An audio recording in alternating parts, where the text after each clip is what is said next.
Oh, you can't hear it. Yeah, I can't hear the intro music.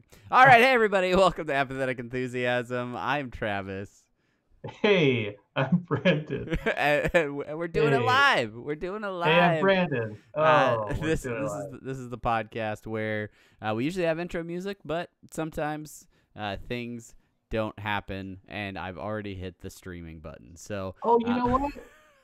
Oh, yeah, I we started doing this in oh, oh man, that's gonna bother me. That's gonna because I switched to Chrome because that's when you could hear it, or maybe it was Firefox that you could hear it.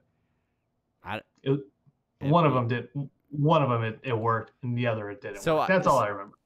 Anyway, welcome to the show, everybody. Browsers are hard. Yeah, if you want to, this is a show where we talk about stuff, and we're gonna talk about some real heavy hitting stuff this week. But if you have questions for us, concerns, things you want to address specifically to myself or Brandon, you can hit us up on social media over at Apathusiast on Twitter. I am at Jugglemino. He is at Steve the Heb. I know it's confusing. His name is Brandon, but you figure it out. You can also hit us up on Facebook, facebook.com/apathetic enthusiasm show, on Instagram at apathetic_enthusiasm. You can send us an email at apatheticenthusiasmshow@gmail.com, or head to our website, apatheticenthusiasm.com. You can drop a tip in the old virtual tip jar over at patreon.com/rickandmortypod. And those are the social media things. Oh my gosh.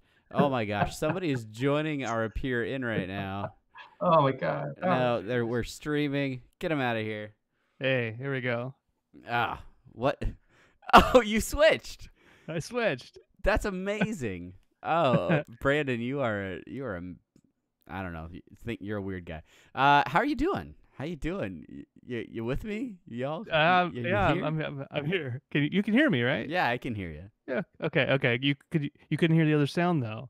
Oh, no, damn it! It's weird. You actually sound better in this browser. Is that right? I think so. I don't know. Oh You my tell God. us. You tell if you're watching the stream right now, and if you've been watching since the beginning, you let us know if Brandon sounds better than he did 5 seconds ago. Yeah, what's you going let on? Leo know. What's going on? What have you been up to? Hey man, not too much. Troubleshooting browser issues. Clearly, I've been doing that. Doing a little of that. Watching some TV here and there. Playing some League of Legends here and there. Wow. Oh, getting back onto that train. You told me last night that you were playing some LOL, and I thought you were just laughing at me. I'm playing some LOL. So yeah, here's the thing with League of Legends. Maybe I've said this on this show before, but League of Legends has always been a thing that I've played with people I know. Be like with Zach while we were in Korea, getting drunk, Zach and Rad Black, Corey, and just having fun with it, having a blast. And then when they weren't around, I'm like, I don't really want to play this for myself with people I don't know. Right. I last time I was in California, I played it with my older brother and his kids. And that was fun. I was like, I like playing this game. And so I got back here. Let's fire it up. Let me play a game. And I enjoyed it. I said, I don't need family or friends. friends. I don't need Travis to play this game with me because he never will. I don't need that. I just need my good friends Jim and Jack and Captain Morgan. Hey. So you know, those are alcohol. That's alcohol. Oh, I'm sorry. You don't have friends. I didn't replace you. Okay. I just drink. Oh, that's cool. My friend Johnny is walking over later, and he'll be here. You have a friend Johnny? Yeah, he's a walker. Come on, these are the jokes, kid.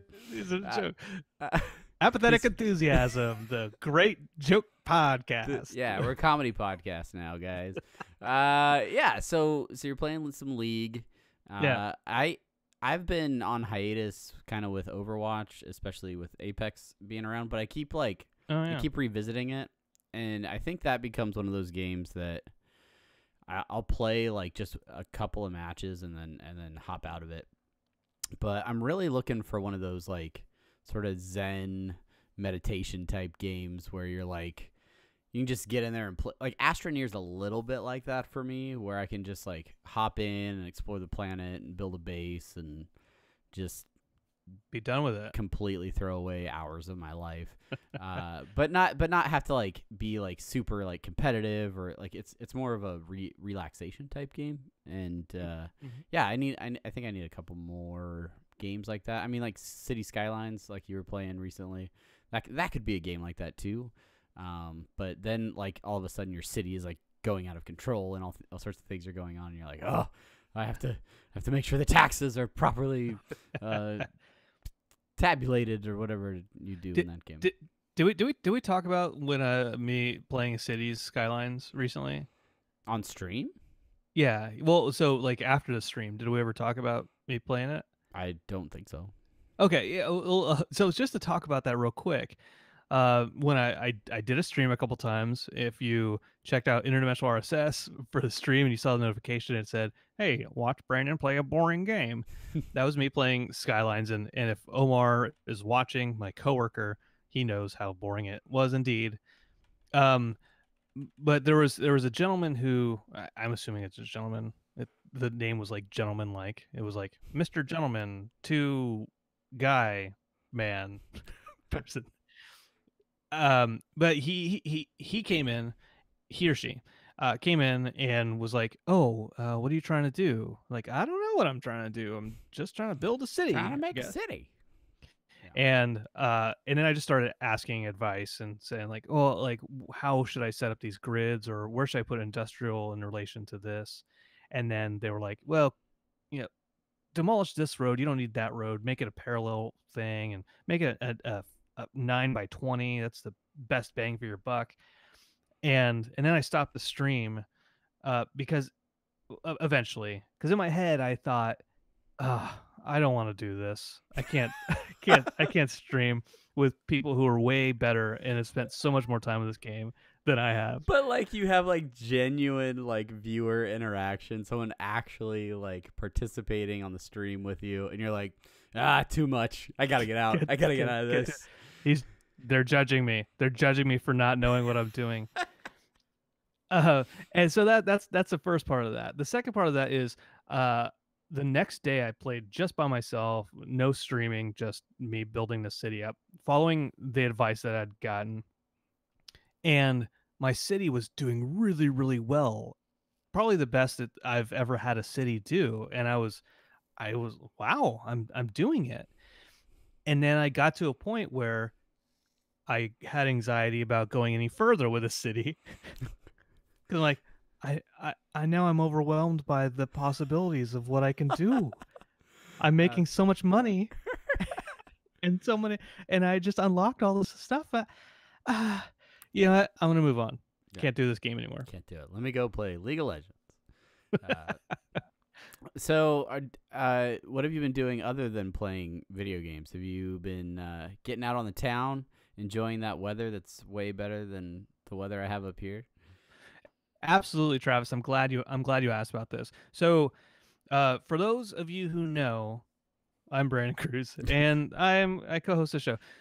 Also, I was able to snag a press pass to the Gasparilla International Film Festival, which is out here in Tampa every year, and that was really cool. It was, it's a week long movie festival. They theaters all across Tampa show certain movies, and it's a pretty good, cool event.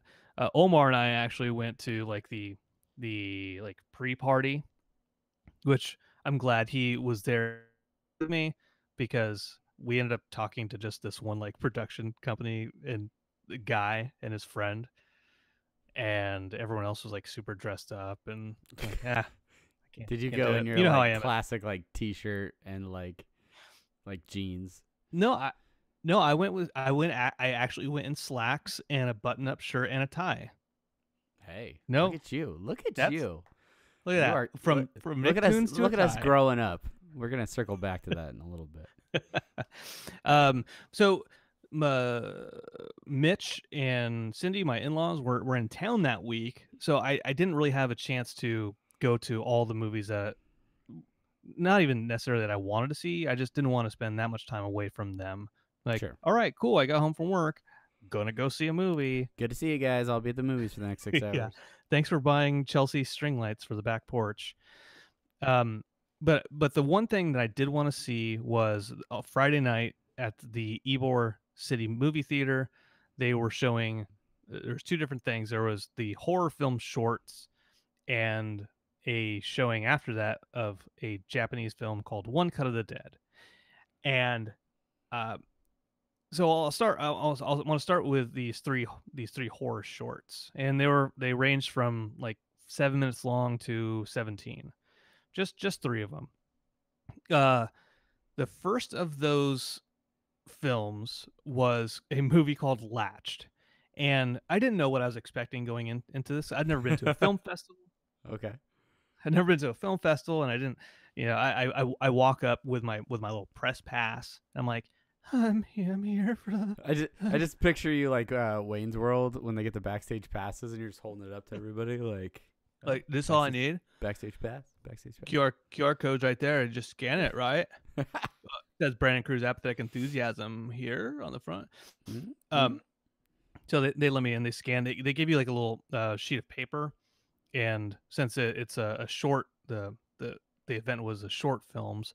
It had the name of each one of the films and then stars, 1 to 3 stars associated with each one of the films. And so you're supposed to like tear where the stars are, and that's how you vote. So you don't need a pen to okay. take with you. Candy. Yeah. So go in there. The movies, the films start, and the first is called Latched.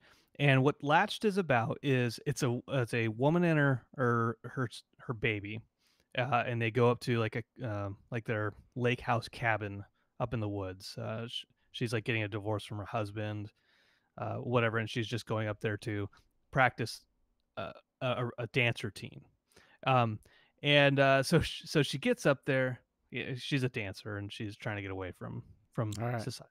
Sure. That's probably not that important to the That's plot. fine. All right. But she goes up there, and so it's her baby, and she's doing a lot of breastfeeding. And there's focus on her breast, but not like in a creepy like slasher way where they're like, oh look, boobies. It's more of like the baby's feeding off of her breast, whatever. Well, eventually, her and her kid are walking through the woods, and the kid happens to find a body, like a little corpse, and the corpse is like it's all dried out. It kind of looks like beef jerky a little bit, and they show it to this like kind of creepy old man that she has no problem with. She's not really creeped out by him, but he's just looks like Angus Scrim from the Phantasm movies, the tall man. Okay. And so she goes up to him and she says, hey, what is this? What does this look like? What is it? Do you know what this is? And he's like, I've seen everything out here in this woods. Looks like a bat. Yeah, that's a bat. All right. So she goes back into the house. She sets the bat. She tosses his corpse into the trash can. And then she's like pumping breast milk. And then she accidentally knocks the breast milk over, and then it spills into the trash can where the corpse is, and then the corpse starts like drinking the breast milk. And anyways, fast forward to the end of the by the way, spoilers abound, everybody. Fast forward, spoilers on the short film Latched.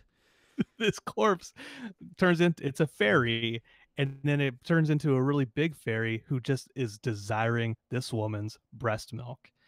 And the movie is called Latched, and that has a big part to do with the finale of it sounds weird. So here's the deal. Crazy. Like when you first mentioned the premise of the film, I thought, oh, I'll make a breastfeeding joke. That'll be clearly off topic. Nope. But I showed restraint. Perfectly on target. And so horror is a weird genre, man. That's Good stuff. So overall, your experience at the film festival, though, like, was that? I mean, did you enjoy it? Was it something where you're like, oh, I definitely want to go do more of these? Or? Yeah. Like if I'm here in Tampa at the same time next year, and I can still get, if I can get a press pass again, I would love to go see it. I watched Latched. I watched a movie called Thread, where a woman is like has a piece of like thread like that you would sew that's just like sticking out of her arm, and Yeah. she's like pulling it. Yeah. She's like pulling it, and there's just more and more thread coming out of her arm. And then then another one called Lullaby, which wasn't my favorite of the three, but the producer of Because that clearly short, Latched was. Latched was clearly it was absolutely my favorite of the three. Oh, by the way, that old man at the end when it's like a gigantic fairy, he's like, "That ain't a fucking bat." It's fantastic. Clearly, it's not. So the producer for Lullaby, the third of these films, he was there, and then he talked to us after, and that was really interesting. They filmed this short film in under 15 hours at his parents' house in Miami. Wow. And that short film is actually on HBO Latino, if you get that. So check it out if you like. What was it called? It's called Lullaby. Lullaby. Okay. Yeah, it's on HBO Latino.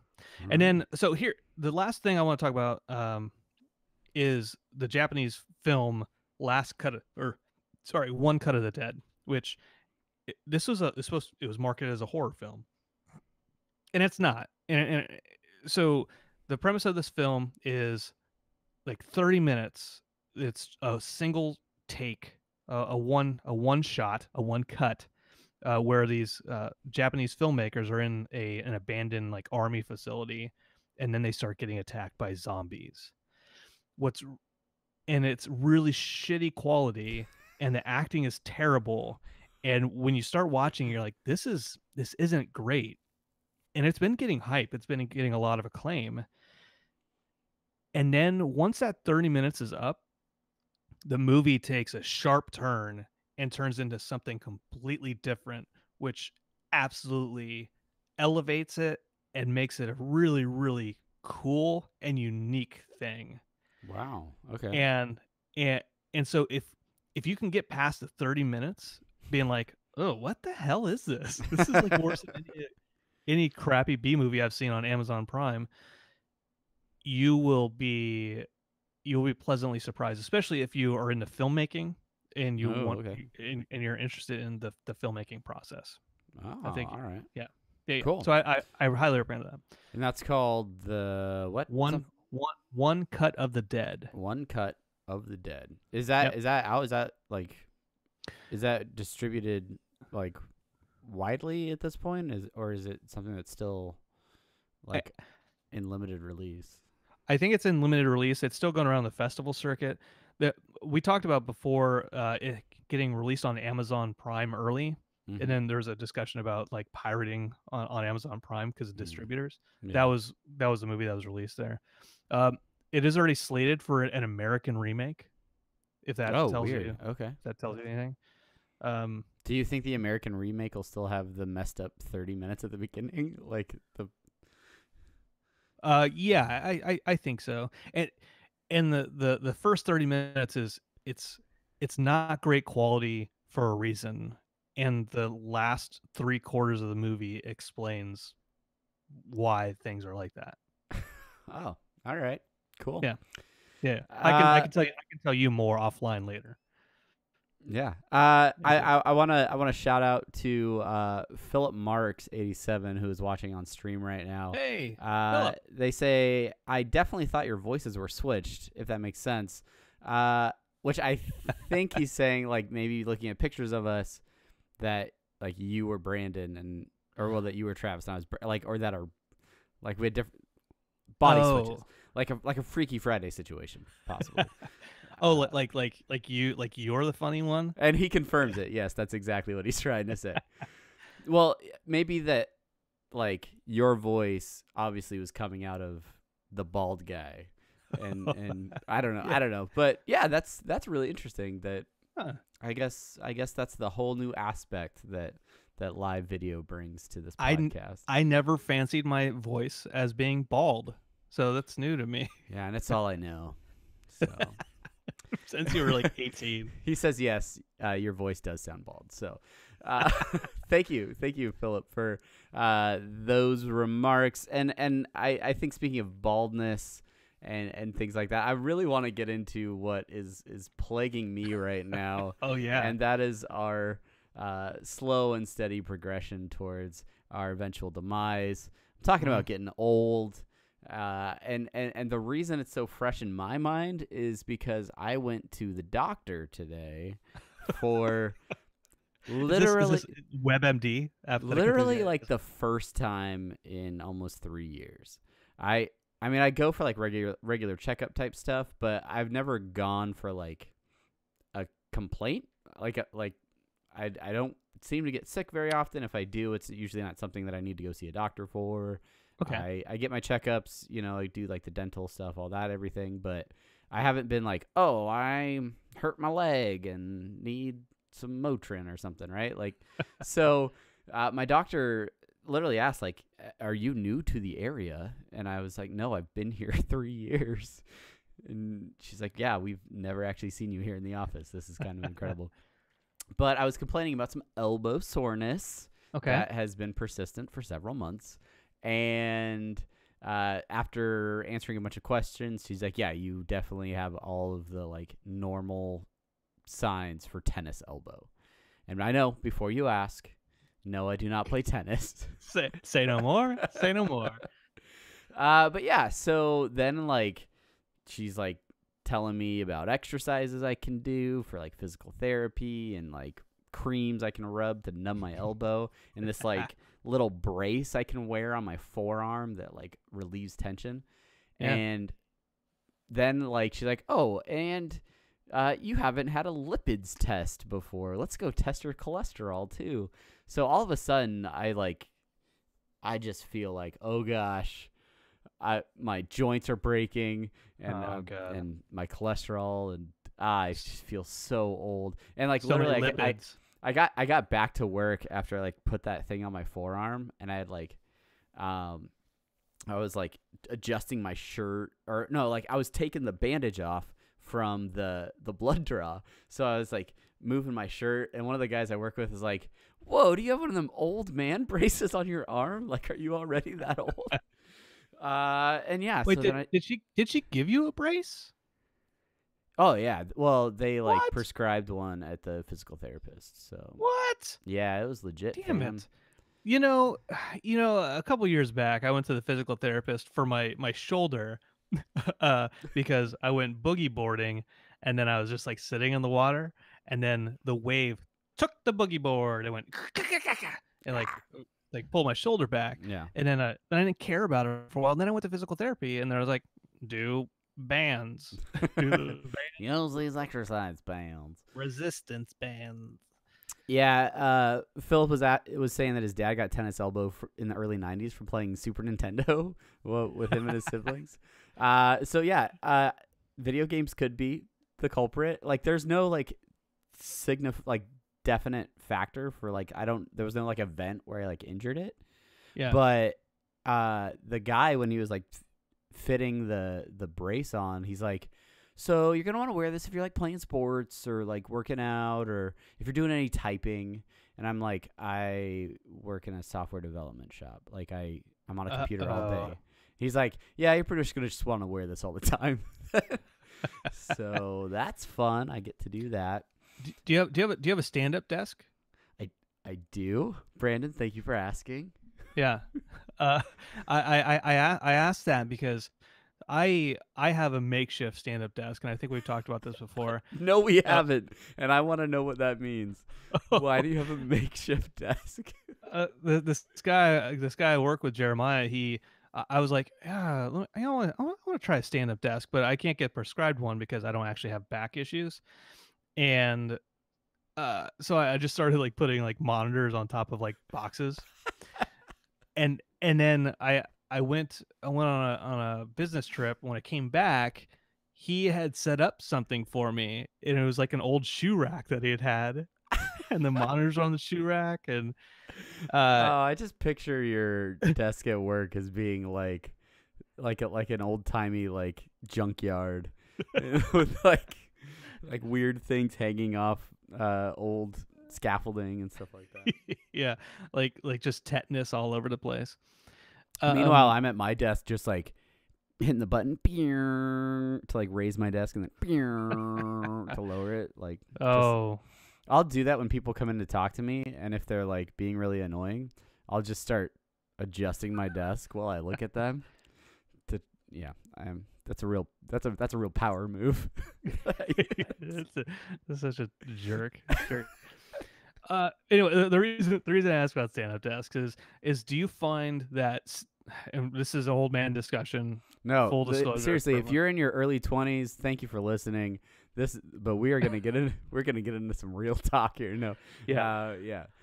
Back in 1986, when I got my first video game system. So when you're standing up at your standing desk, do you find that you sometimes you're like, I just want to sit down to type. Like I don't need to. Like typing standing up is like it makes my. I don't have it up here. I don't have it up at eye. My keyboard's not at eye level, Brandon. I don't think that's the proper. The keyboard is above the monitor. I don't believe that's the proper biometrics for, or what is that called? Like ergonomics. It's not the perfect ergonomics for typing. But yeah, if I'm doing like a lot of typing, and especially there's sometimes at work where I have to review like extensive documents where there's like reports or things like that, and I have to like really lean in and like do a lot of comments and things like that. I don't know if it's the emotional draining from having to like review those documents or what, but yeah, I'm hitting the button and we're sitting down for that. If I'm just like shooting out an email real quick or something like that, I'll do it standing up, but I have to. Oh, the bubbly's coming back. I do have to adjust the desk to the level where like my arms aren't doing the like T-Rex thing. Like so they're like at the Kilroy thing at about the natural 90-degree angle, right? So but that is something I've wondered is if like the tennis elbow thing was like a typing thing or like a computer thing, and maybe a second, third order effect of my weird standing desk stuff. But yeah. I mean, standing is the new sitting. We all know that. Yeah. No, sitting is the new smoking. Isn't that what it was? Oh yeah, sure. Yeah, that's what my boss said. That's right. You know what my boss says to me more than I know what my boss says to me. I remember the details, Brandon. So that's happening. I gotta watch my cholesterol. What else? Well, let's talk about health things, right? Because I'm doing the same thing, like where I'm getting to. I'm only 36. I mean, I'm not old. I'm not super old. We're like practically dead at this point. Unless you were born in the 90s, in which case you're like, oh God, hey Grandpa. Oh, tell me what Ren and Stimpy was like. In 1995, on Snick, I was watching Ren and Stimpy before Are You Afraid of the Dark? Followed by All That. That is a great old man voice, by the way. And thank you. I'm pulling like a weird version of Strong Bad? Not Strong Bad, Home Sar. Yeah. Okay, so I go to the doctor now for just small stuff because I want to make sure that I'm just getting it documented.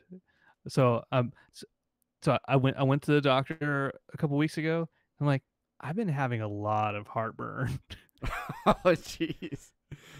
All right. Well, okay. Well, like, what's your normal diet like? Mostly hot peppers and vodka. That's not a factor, is it? This is tequila, my friend. Sorry. Moving I was on. slightly off base. By the way, this is margarita mix, which does have a lot of acidity to it. Which, so I go I go to the doctor, and he says, "All right, well, what have you been taking? Have you been taking Tums?" I'm like, "No." He's like, "Good, don't take Tums because all that does is mask the symptoms. It doesn't actually get to the core of what the problem is." I say, "Yeah, no, I'm taking a Zantac." He's like, "Good, very good." And then I said, "Also, I take a shot of apple cider vinegar." He's like, "Don't do that.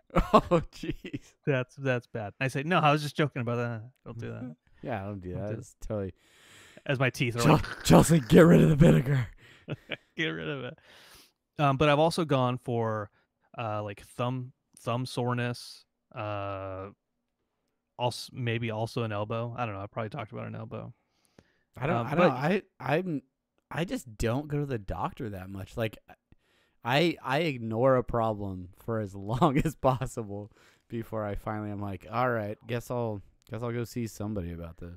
well, I think this is a universal thing, not necessarily an age thing, where you don't want to go to the doctor because you feel that the doctor is just going to say, "What's the problem here?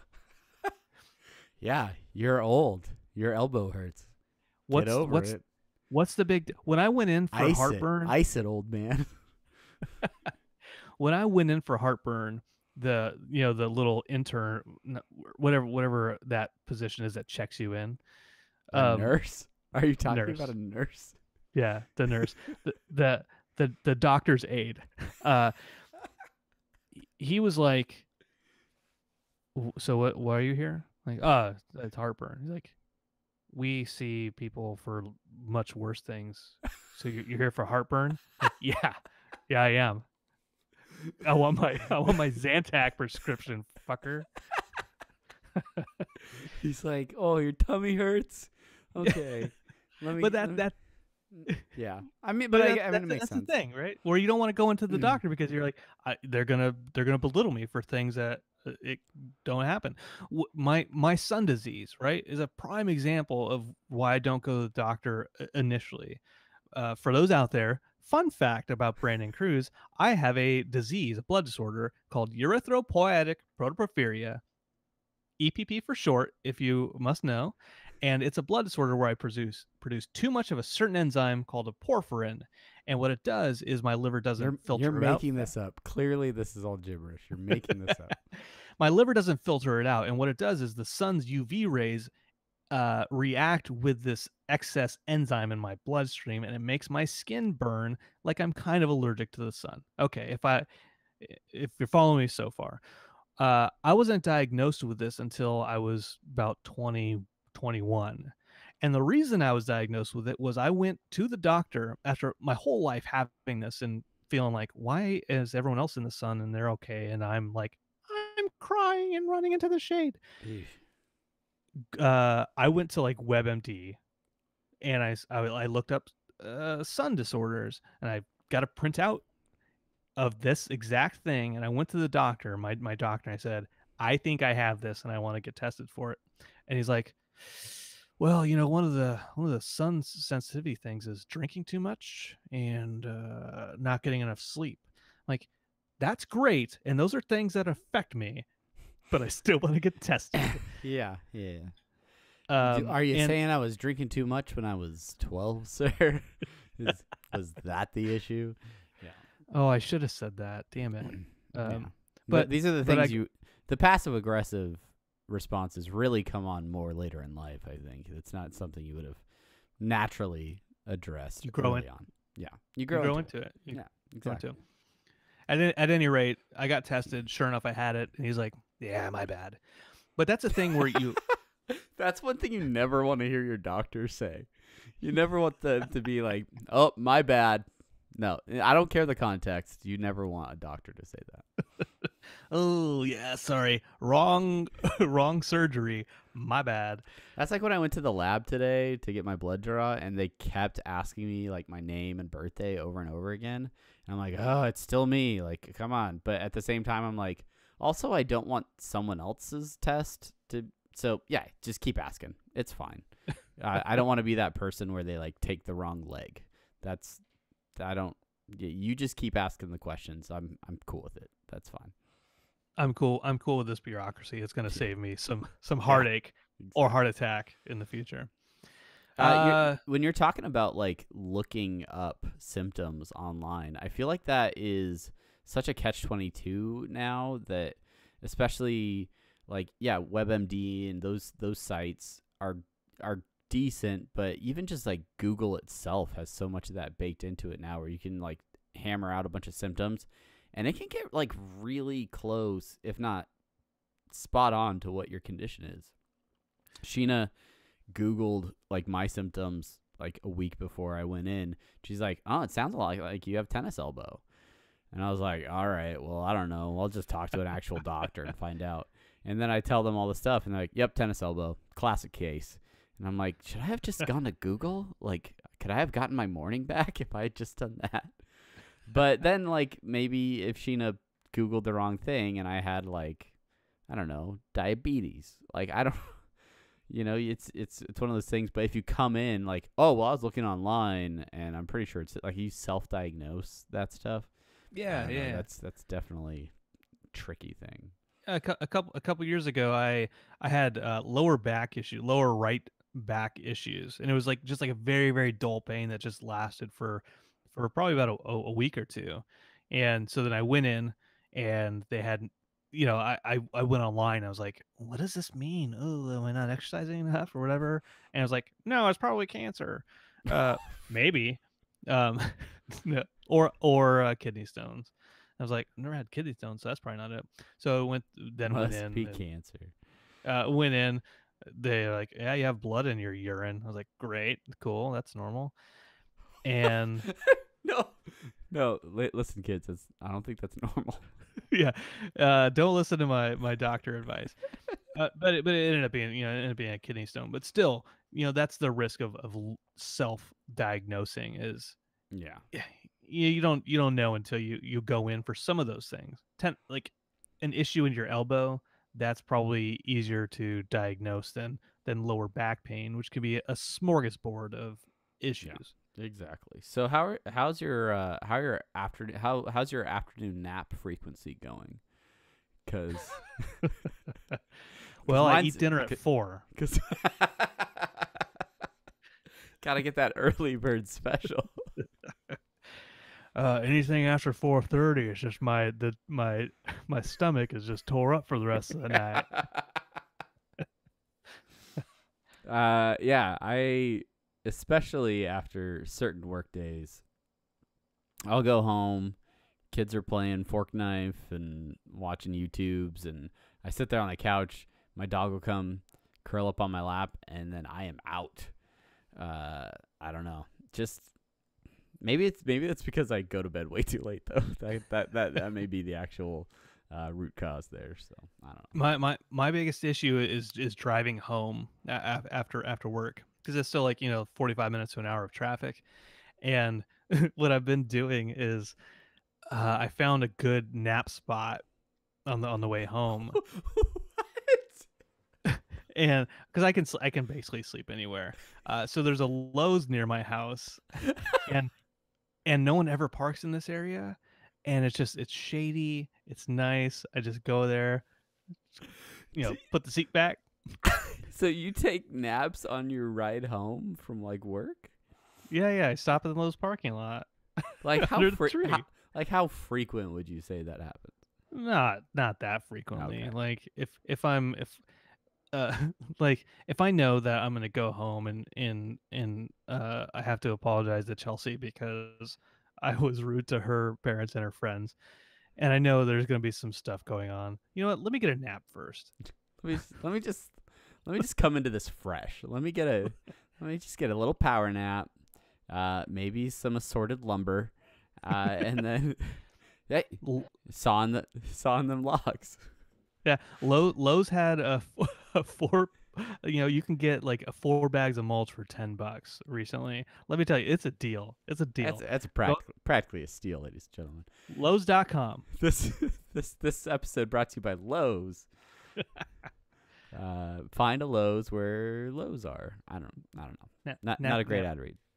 Napping is great. Let me tell you about being rude to Chelsea's friends real fast. as an aside, sorry, this episode is full of tangents. Yeah, So that's what this show is. Chelsea had a bunch of friends over, and one of her friends, like later in the evening, was walking past me, and she's really nice. And she said, I bet you regret inviting us over now." and I deadpanned response to her, "I didn't invite you over." And it was probably like the dickiest thing I've said to somebody in a while. And so I told Chelsea about it later, and she's like, "Well, why are you so rude to her?" I'm like, "Sorry, I apologize. I feel bad about it." Sorry for being socially awkward. Oh, then they wanted to be on the podcast, and I immediately said no. Chelsea's like, this is a highbrow professional program. We don't just let anybody on here. Chelsea likes to tell everybody about the podcast, which is great. And then they're like, "We have so many questions. Can we be on it?" And I don't want to be rude and say, "No, that's not the show we do. We don't bring random people on, random Chelsea friends on here. We don't do that." People I don't even invite to my house on my podcast. But on the other hand, that night I was like, "Nah, sorry, no, that's not what we do." I'd have to pass it by Travis, and he's a stickler on content. Yeah, for sure. With Travis with his glasses and that hair, just can't. He never lets anybody on the podcast. Podcasting. Something. What just happened? Oh, what were you gonna say? I remember something I want to talk about. Oh, I was gonna mention on here that my Roadcast thing, because we didn't actually mention it on Apathetic Enthusiasm, which is the title that we won under. So I feel like if for some reason you do listen to this show and not Interdimensional RSS, we owe it to you to let you know that we are major award winners. We have won the runner-up prize for My Roadcast 2019. I'm not even 100% sure if we talked about the contest on this podcast. I feel like that's definitely something we would have talked about. But yeah, it was basically a podcast where you had 2 minutes or less to produce a podcast, and then people got to vote on it. And there was a People's Choice Award, and there was also a panel of judges that judged these different podcasts, and there were upwards of 700 plus entries into this contest, and we won second place. It was pretty flippin' awesome. Yeah, it was. I was at dinner, and you're like, "Do we get anything for second place?" That's all I saw on the notification.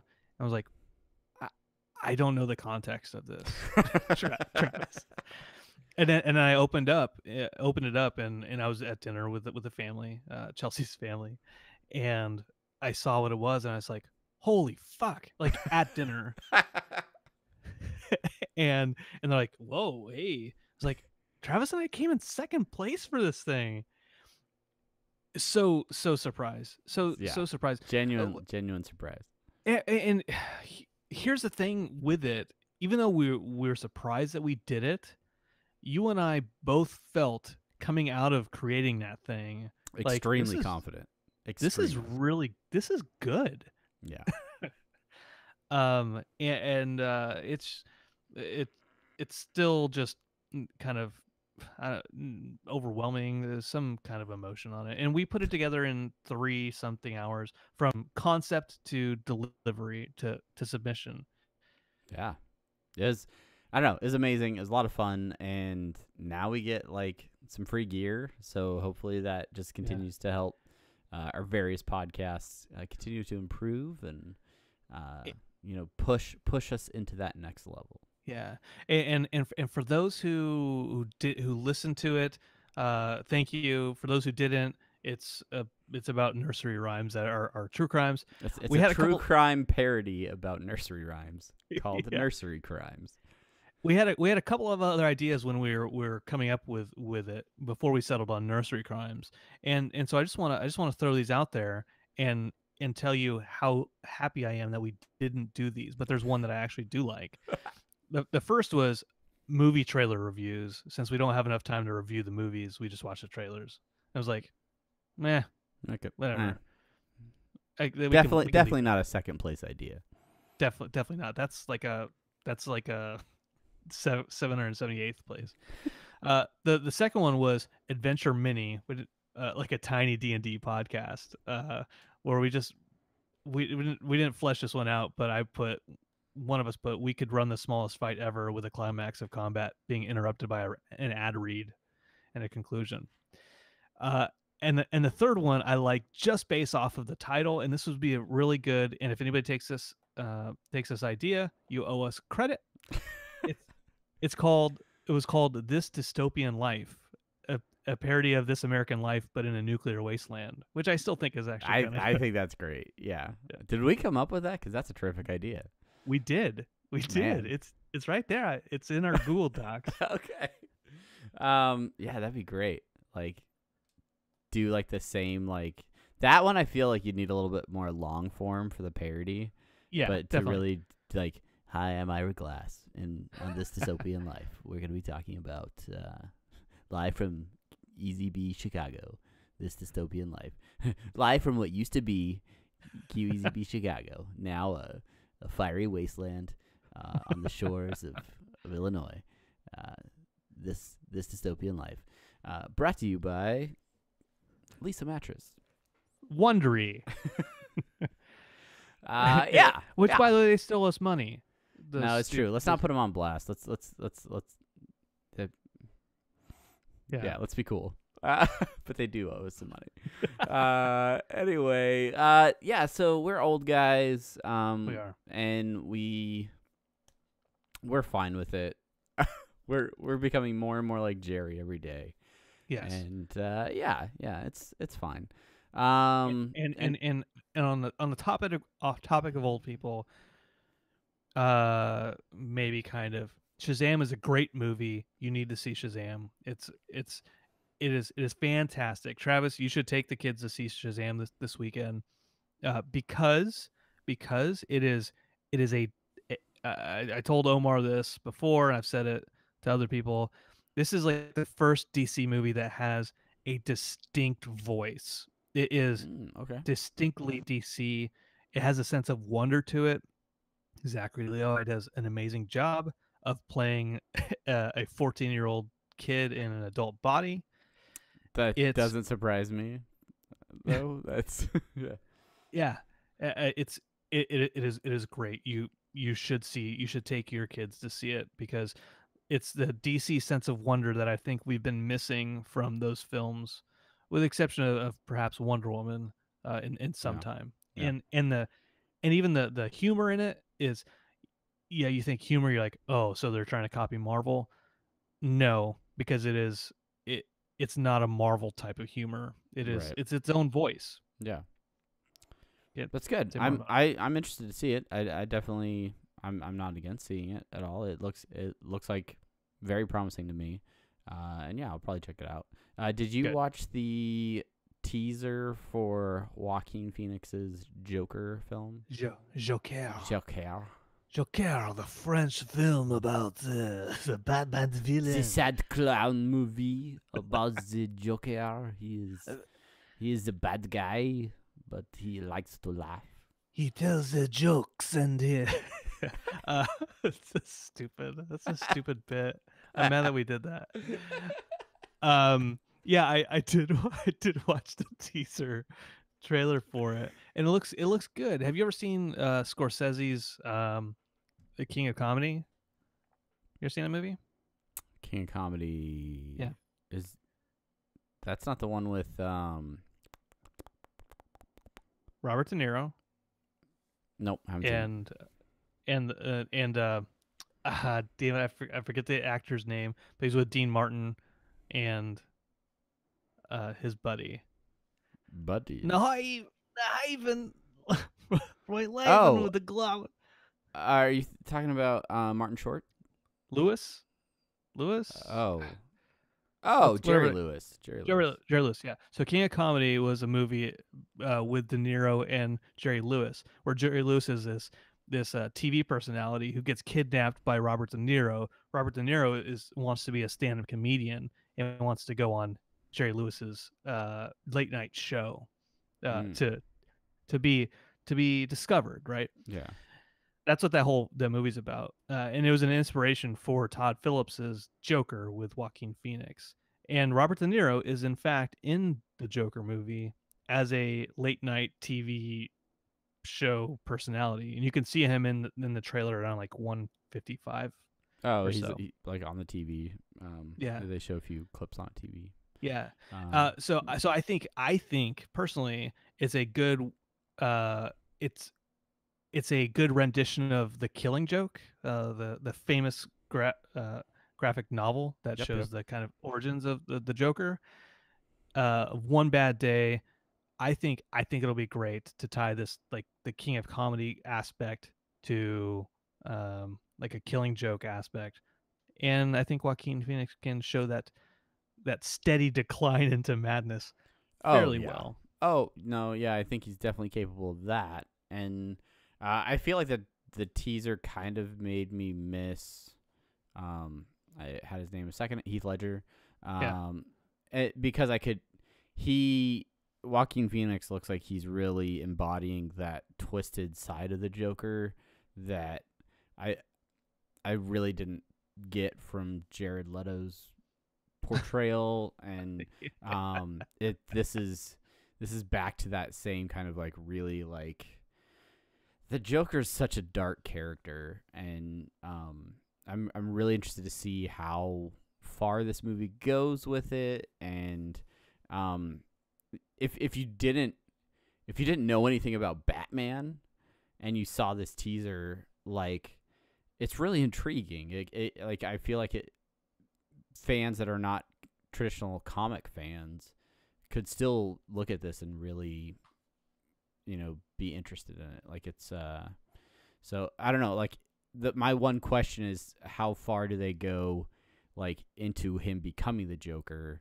And like, where's this movie gonna end? Is it gonna end like when he becomes Joker, or like does he then go do Joker type things for a while?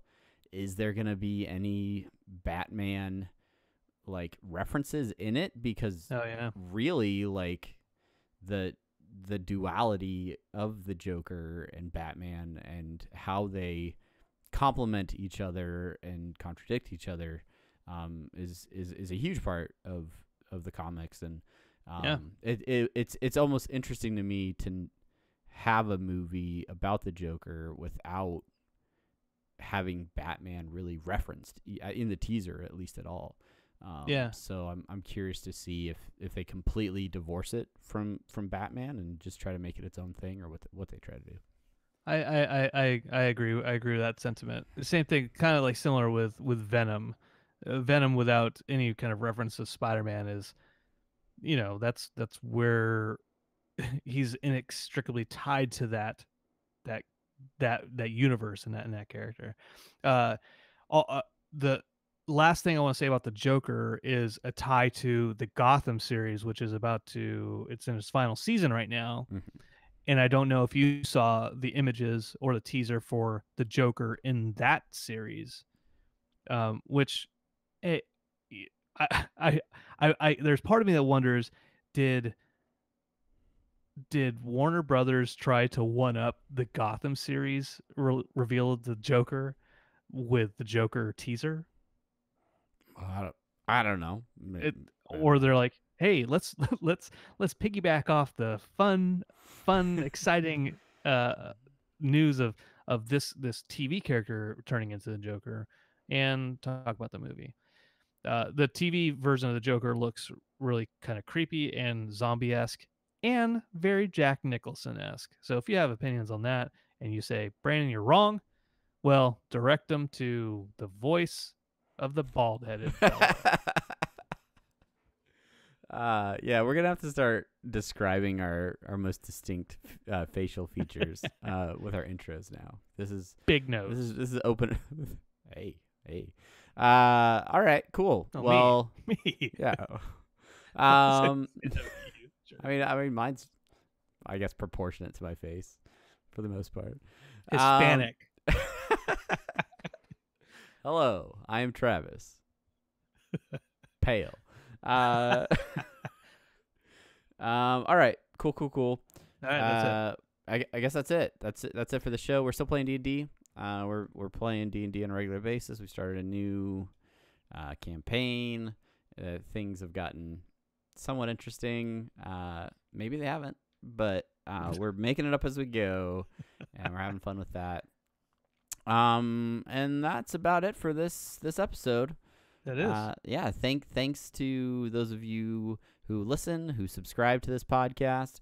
If you have been listening for a while and haven't actually written a review for this podcast, we would appreciate it if you head over to Apple Podcasts and rate the show, give it a review, let us know what you think. For those of you that are shouting us out on social media, over on Twitter, we appreciate it. We appreciate people that are fans of the show. So a lot of people are mentioning that maybe they started listening to Interdimensional RSS and then started checking out this show after listening to that podcast. And I just appreciate you guys hanging out with us and letting us know what you think. So that is it. Thank you so much for listening. That's it. Brandon, you keep on keeping on. Try to just stay alive long enough to make it to the Lowe's parking lot. Well, I've got the new Twilight Zone to look forward to. So Yeah, go check out Submitted for Your Approval, Twilight Zone podcast on apatheticenthusiasm.com. where I haven't talked about the new Twilight Zone by Jordan Peele at all. If you say Twilight Zone, I'm going to shout out that podcast. It's just what I'm going to do, Brandon. Fair All enough, right. fair enough. Thanks everybody for watching, listening, and we will talk to you soon. See you later. Bye.